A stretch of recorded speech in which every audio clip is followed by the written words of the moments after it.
Hotspot study 2.0 YouTube channel में आपका हार्दिक स्वागत, अभिनंदन। आज की इस वीडियो में हम बात करेंगे स्थिर वैद्युतिकी की शाखा के अंदर हम विद्युत आवेश के बारे में हम बात करेंगे। तो इससे पहले अगर आपने हमारे चैनल को सब्सक्राइब नहीं किया है तो प्लीज़ सब्सक्राइब करें, लाइक करें और शेयर करें और बेल आइकन को दबाना ना भूलें ताकि हमारे लेटेस्ट वीडियो आपको जल्दी से जल्दी मिल जाए। तो चलो हम बात करते हैं स्थिर वैद्युतिकी के अंदर विद्युत आवेश के बारे में। आज पूरे इस वीडियो विद्युत आवेश के बारे में रहेगा। तो विद्युत आवेश के बारे में पढ़ने से पहले अपन बात करते हैं स्थिर वैद्युतिकी। भाई स्थिर वैद्युतिकी क्या है, ये किस प्रकार की शाखा है? भौतिकी की ऐसी शाखा स्थिर वैद्युतिकी भौतिकी ऐसी शाखा है जिसमें स्थिर आवेशों के द्वारा क्या किया जाता है, इसका अध्ययन किया जाता है। स्थिर आवेश ही इसमें क्या होते हैं, मुख्य भूमिका निभाते हैं। तो देखो स्थिर वैद्युतिकी को मैंने लेता हूँ, स्थिर का मैं इंग्लिश वर्ड लेता हूँ रेस्ट से और वैद्युतिक का लेता हूँ चार्ज से।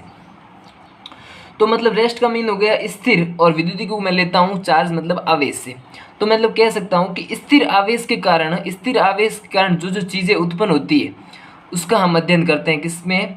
इस स्थिर वैद्युतिकी के अंदर किया जाता है। तो भौतिक विज्ञान की वह शाखा जिसके कारण स्थिर आवेशों द्वारा उत्पन्न विद्युत तथा चुंबकीय क्षेत्रों का अध्ययन किया जाता है। चुंबकीय प्रभावों तथा विद्युत प्रभावों का क्या किया जाता है, अध्ययन किया जाता है। मतलब स्थिर आवेश के कारण जो चीज़ें उत्पन्न होती है उसका अध्ययन इस शाखा में किया जाता है, स्थिर वैद्युतिकी शाखा में। उसके बाद अपन बात करते हैं कि भाई ये विद्युत आवेश क्या है, कि सर ये विद्युत आवेश क्या है, कब से लिखा हुआ पड़ रहा है विद्युत आवेश, लेकिन है क्या ये विद्युत आवेश? तो इसको समझने के लिए मैं बताऊंगा कि ये एक भौतिक राशि है। इस भौतिक राशि के कारण किसी पदार्थ में क्या हो जाता है, विद्युत तथा चुंबकीय प्रभाव उत्पन्न हो जाता है। किसी भी पदार्थ में क्या होता है, विद्युत उत्पन्न हो जाता है, विद्युत प्रभाव उत्पन्न हो जाता है, चुंबकीय प्रभाव उत्पन्न हो जाता है। और इसको एक अच्छे से समझने के उदाहरण के द्वारा समझें तो बहुत ही आसान उदाहरण है कि कोई गुब्बारा लेते हैं अपन। गुब्बारा आपने देखा होगा कई जगह सामने तो देखने को मिलता है कि गुब्बारा होता है। उस गुब्बारे को अगर अपन गुब्बारे में हवा भर के अपने बालों में रगड़ते हैं और उस बालों में रगड़ कर उस गुब्बारे को अगर अपन दीवार पर चिपकाते हैं तो वो आसानी से क्या हो जाता है, चिपक जाता है। क्या हो जाता है? चिपक जाता है। तो वो ऐसा किस कारण होता है? सिर्फ और सिर्फ किसके कारण होता है? आवेश के कारण।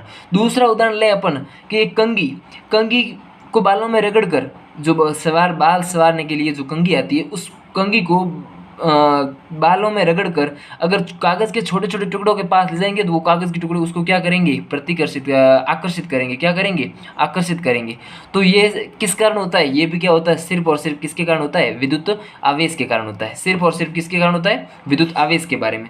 अब अपन बात करेंगे, ये दो बात हो गई, आवेश के उदाहरण की बात हो गई। विद्युत आवेश क्या होता है, स्थिर विद्युत क्या है, इसके बारे में हमने पढ़ लिया। अब बात आती है आवेश की गुणधर्म के बारे में, या उससे पहले मैं बात करूं आवेश की खोज करता। सर्वप्रथम आवेश की खोज की थी भौतिकी वैज्ञानिक विलियम गिलबर्ट द्वारा। किसके द्वारा? विलियम गिलबर्ट के द्वारा इस आवेश की खोज की गई थी सर्वप्रथम। उसके बाद आती है आवेश के सबसे महत्वपूर्ण पार्ट गुणधर्म के बारे में। आवेश के गुणधर्म के बारे में कि भाई आवेश के गुणधर्म क्या क्या होती है, क्या क्या इसका नेचर कैसे होता है, तो उसके बारे में हम बात करेंगे। तो सबसे पहला पॉइंट आता है आवेश की प्रकृति कहें या प्रकार कहें तो कि आवेश के दो प्रकार होते हैं, धनावेश और ऋणावेश। आवेश दो प्रकार का होता है, पॉजिटिव और नेगेटिव। तो सबसे सर्वप्रथम इनको धनावेश और ऋणावेश आवेश को नामकरण दिया था बेंजामिन फ्रैंकलिन ने। भौतिकी वैज्ञानिक बेंजामिन फ्रैंकलिन ने सर्वप्रथम क्या किया था, आवेश का नामकरण किया था धनावेश और ऋणावेश। अब बात आती है कि सर ये धनावेश और ऋणावेश उत्पन्न कैसे होते हैं? तो मैं कहूँगा कि धनावेश और ऋणावेश आवेश उत्पन्न होते हैं किसी वस्तु पर या किसी पदार्थ पर मूल आवेश के स्थानांतरण से क्या होता है, ये धनावेश और ऋणावेश उत्पन्न होते हैं। मूल आवेश कैसे होगा, क्या हुआ? तो देखो कि जब किसी वस्तु है, जब कोई भी वस्तु ले लो, कोई भी पदार्थ ले लो, उदाहरण के तौर पर आप समझ रहे हैं कि कोई भी वस्तु है उस पर अगर इलेक्ट्रॉनों की क्या होती है, कमी होती है, या इलेक्ट्रॉन निकलते हैं मतलब इलेक्ट्रॉनों की कमी होती है, तो जितने इलेक्ट्रॉन की कमी हुई उस पर उतना ही उस वस्तु पर क्या हो जाता है, धनावेश उत्पन्न हो जाता है। क्या उत्पन्न हो जाता है? धनावेश उत्पन्न हो जाता है। उसी प्रकार अगर किसी वस्तु पर इलेक्ट्रॉन जुड़ते हैं, इलेक्ट्रॉन क्या करते हैं, जुड़ते हैं, तो उस पर क्या हो जाता है, जितने जुड़े उतने उतने क्या हो जाता है, ऋणावेश उत्पन्न हो जाता है। क्या हो जाता है उत्पन्न, ऋणावेश उत्पन्न हो जाता है। तो इसीलिए मैंने कहा कि मूल आवेश के स्थानांतरण से क्या होता है, आवेश की क्या होती है, इसका मतलब उत्पन्न होते हैं, आवेश की उत्पत्ति होती है। इसके उदाहरण अपने को कई देखने को मिलते हैं, रसायन विज्ञान में भी हम पढ़ते हैं कि कोई भी जिस पर प्लस पॉजिटिव हो वो तो धनात्मक आवेश, और जिस पर ऋणात्मक आवेश हो वो ऋणावेश। उदाहरण के लिए अपन ले सकते हैं H+, Fe2+, Mg+, Na+, बहुत उदाहरण देखने को मिलते हैं ETC। उसके बाद में जिन पर ऋणात्मक आवेश होता है वो ऋणावेश, तो जैसे हेलोजन समूह ले लो X-, Cl-, या ले लो SO4 और इलेक्ट्रॉन इत्यादि उदाहरण अपन ले सकते हैं। उसके बाद में बात आती है अपने पास मात्रक की, कि भाई आवेश का मात्रक क्या होता है, उसको किस इकाई से प्रदर्शित किया जाता है। तो एक मात्रक अपन लेते हैं SI और CGS दो पद्धति में लेते हैं। तो SI और CGS पद्धति में, SI पद्धति में इसका मात्रक होता है कूलाम। क्या होता है, कूलाम। और CGS पद्धति में एक अन्य पद्धति CGS पद्धति, उसमें अपन लेते हैं स्टेट कूलाम या फ्रैंकलिन से लेते हैं। कूलाम को C प्रतीक द्वारा प्रदर्शित किया जाता है, और CGS में स्टेट कूलाम या फ्रैंकलिन लेते हैं, इसको ESU द्वारा प्रदर्शित किया जाता है। किसके द्वारा, ESU प्रदर्शित है। ESU की फुल फॉर्म होती है इलेक्ट्रोस्टैटिक यूनिट्स। क्या होती है, इलेक्ट्रोस्टैटिक यूनिट्स। अब बात आती है कि भाई एक कूलाम में कितने इलेक्ट्रोस्टैटिक यूनिट होती है, तो अपन करते हैं एक कूलाम कितनी होती है, 3 × 10⁹ 3 × 10⁹ ESU, या कह सकते हैं फ्रैंकलिन। एक कूलाम में इतनी यूनिट होती है। तो अपन ने मात्रक की बात की भाई कि SI पद्धति मात्रक होता है कूलाम, और CGS पद्धति मात्रक होता है स्टेट कूलाम या फ्रैंकलिन से ले सकते हैं। ठीक है। इसके उपरांत बात आती है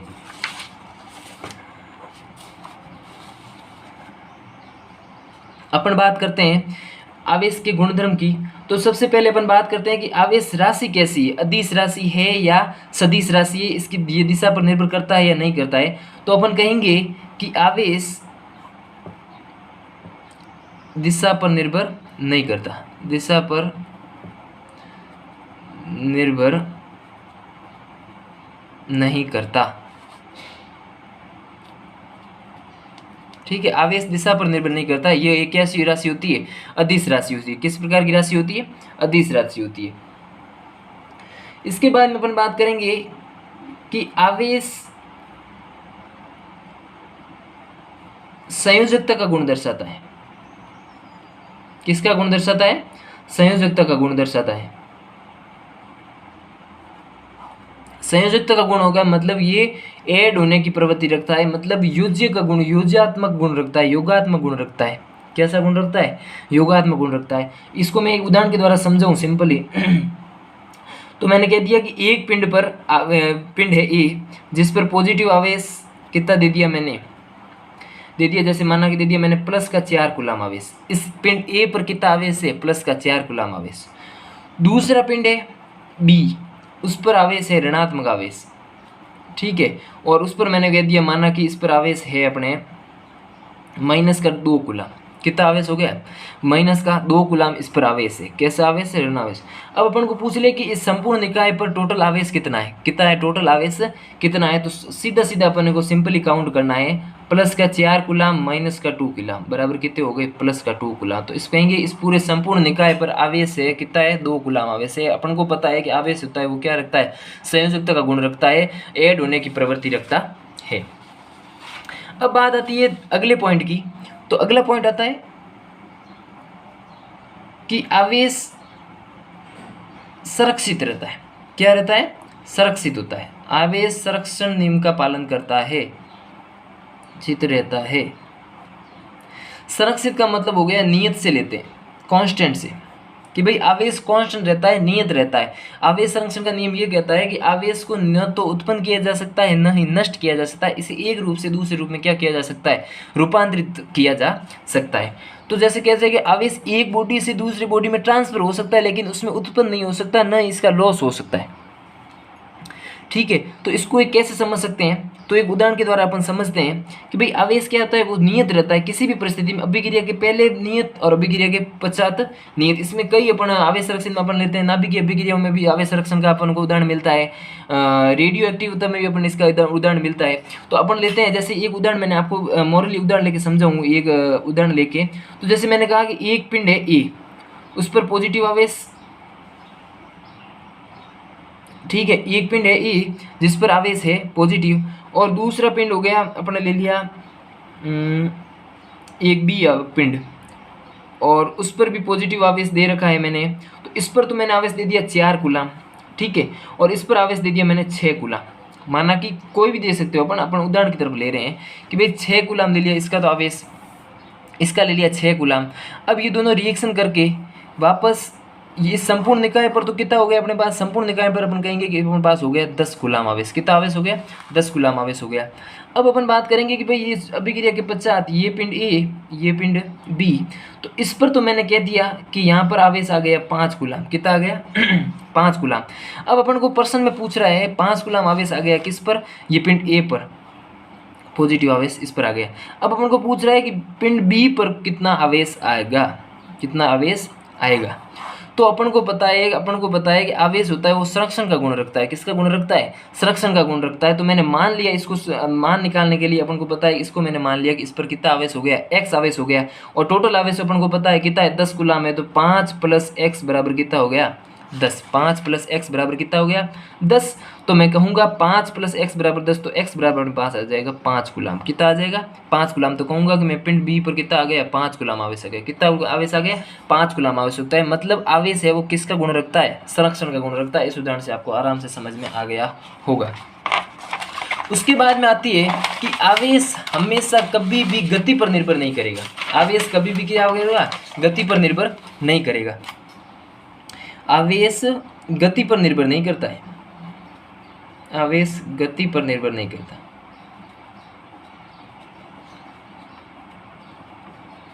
आवेश है वो क्या होता है, गति पर निर्भर नहीं करता है। गति पर निर्भर नहीं करता है कैसे, कि भाई कोई भी पिंड, जैसे अपन उदाहरण के तौर पर समझें कि एक पिंड है ए, क्या हो गया, एक पिंड अपन ने ले लिया ए पिंड, एक पिंड ले लिया ए, वो क्या है, स्थिर अवस्था में। कहाँ कैसे है, स्थिर अवस्था में है, और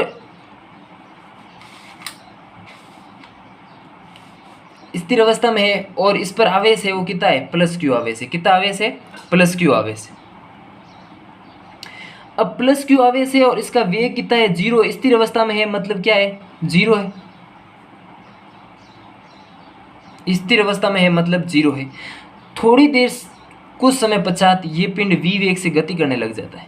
v वेग से क्या करता है, गति करने लग जाता है, और इस पर माना कि आवेश कितना है, q डैश है, और ये स्थिर अवस्था में अब ये क्या करता है, गति करने लग जाता है। तो अब अपने को बताना है कि इस प्रश्न में बताना है कि अपने को ये q डैश आवेश कितना है, कि भाई ये v पहले तो स्थिर अवस्था में था तब q था, अब q डैश कितना होगा जब ये v वेग से क्या कर रहा है, गति कर रहा है। तो अपने को ये नियम ध्यान होना चाहिए कि आवेश गति पर कभी भी निर्भर नहीं करता है, वो चाहे v वेग से हो, v/2 वेग से हो, प्रकाश के वेग से हो, किसी वेग से गति करे पिंड, लेकिन पिंड हमेशा क्या होता है, आवेश होता है वो गति पर निर्भर नहीं करता है। तो q डैश बराबर कितना होगा, q, जितना q पर था उतना का उतना कितना है, किस पर है, q डैश पर आवेश है। हम तो ये ध्यान रखना है कि आवेश गति पर निर्भर नहीं करता है। उसके बाद में अपने पास बात आती है कि आवेशीकरण प्रक्रिया में ये गुण और आता है कि आवेशन की जो भी प्रक्रिया होगी, आवेशन की चार्जिंग की जो भी प्रक्रिया होगी, उसमें सदैव सदैव किसका ट्रांसफर होगा, इलेक्ट्रॉन का ट्रांसफर होगा। किसका ट्रांसफर होगा, इलेक्ट्रॉन का।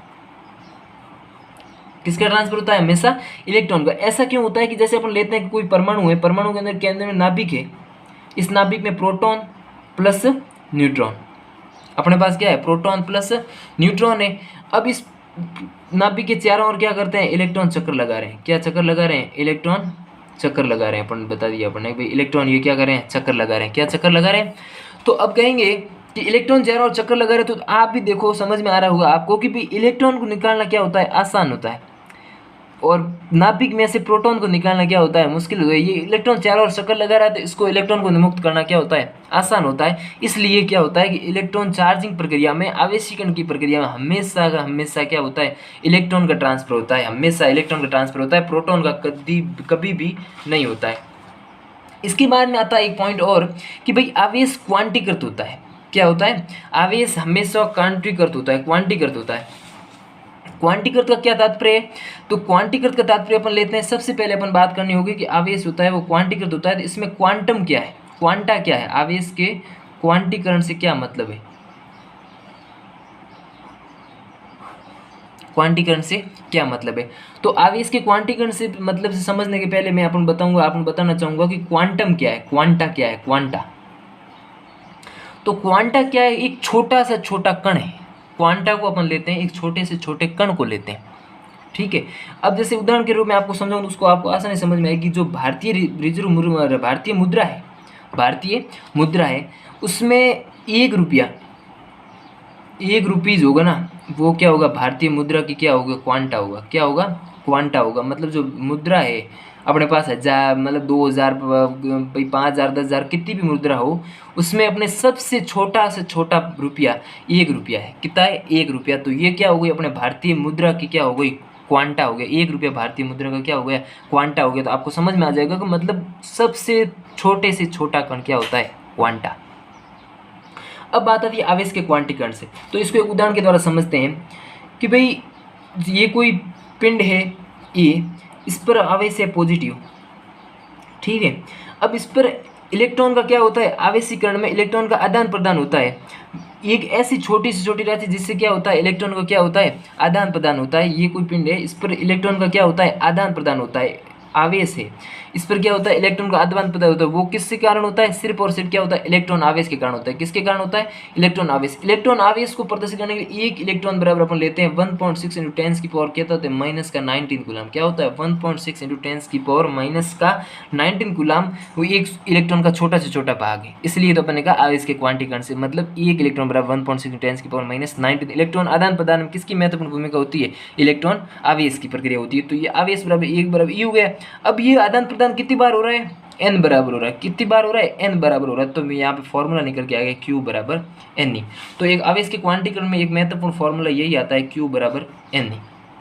इसके इस Q बराबर n फॉर्मूला बहुत अधिक अपने पास न्यूमेरिकल आते हैं, वो अपन आगे बात करेंगे। तो अब इस प्रकार अपने आवेश के गुणधर्म होते हैं वो अपने पास क्या होते हैं, पूरे होते हैं। तो ये 5-7 गुणधर्म है जो बहुत उपयोगी है, और विद्युत आवेश एक भौतिक विज्ञान में एक बहुत अहम भूमिका निभाता है। बहुत बहुत धन्यवाद।